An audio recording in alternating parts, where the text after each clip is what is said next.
everybody, how are we all doing? I hope you're having a good weekend so far. It is Saturday the 7th of December 2013 and we are back with the final chapter of the Titans side story arc, and what a finish, what an absolute ending. Kicks off with Superboy facing off against Ravager, aka Rose Wilson, who is Deathstroke, Slade Wilson's daughter. She's pretty much going up against the Supers because of what happened to her dad. She feels that it's now her responsibility to take them down and teach them a lesson. She pretty much was learning all their tricks, given the fact that she broke out Dr. Phosphorus in the first chapter. So to find out exactly how the team operates, what makes them tick, and all that sort of stuff. So where we're at, Connor just been attacked with a kryptonite sword, which is not very pleasant. Then he starts to realise that going up against her, you know, face to face, and sort of like combat type, hand-to-hand combat isn't going to work for him. Then we reach the point of where McGann is speaking to I think it's with Superboy here. She's having a telepathic conversation whilst he's keeping Rose busy.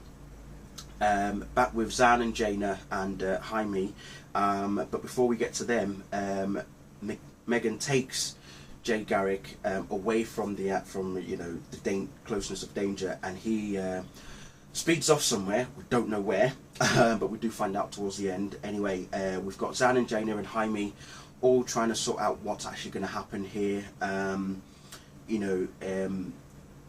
Zan's bleeding out, and poor Jaina is like feeling really distraught, and then Jaime has an idea about them having to activate, and as we're seeing here, poor Mia, bless her, she's got all these drugs in her system that Rose has put inside of her. But then I think I'm about to sneeze, sorry.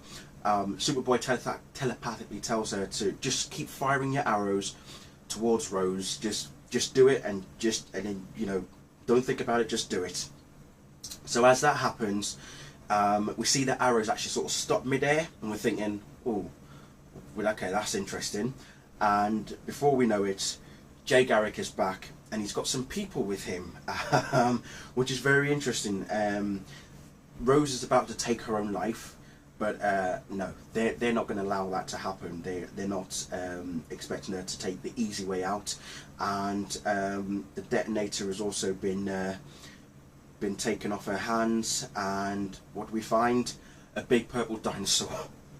And you see Megan saying, "The dinosaur's with us. The dinosaur's with us." And I was standing there thinking, "There's a big purple dinosaur." Someone actually brought in a big purple dinosaur, so thank you, Mr. Miller, for that. And we see Zan in ice form, obviously preventing the wound that he has sustained from causing any further damage to himself. But I think the biggest impact on this chapter is Superman meets Superboy, and they're both having a conversation.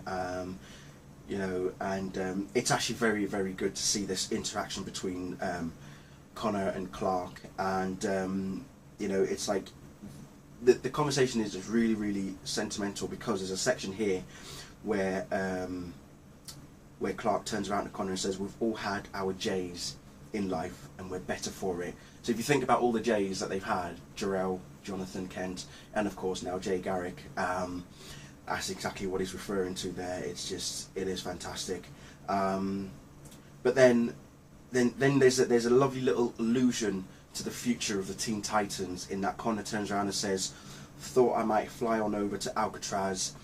Ravager, Rose, is still allowed visitors until her hearing. I want her to know that just because her father was a tool, it doesn't mean she has to be one too." So there's that allusion to the future of Teen Titans, and that Rose Wilson does join up with them.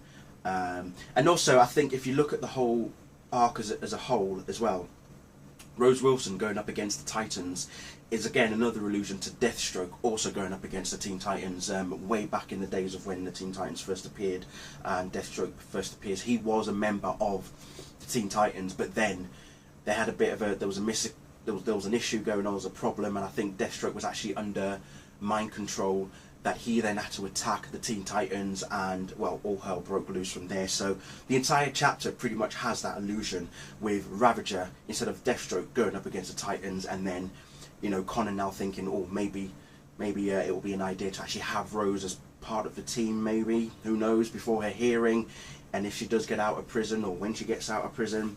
So yeah, and then at the end, obviously, remember in Olympus, Clark at the end of Olympus revealed who he was to the president, as in, you know, he's an alien, and that's when he tells Connor to say, I'm about to have an very important conversation with the president. Connor's like, what does that have to do with me? It's going to change the way people look at that S on your chest, and if you've been reading Alien, you know exactly what's going on in there.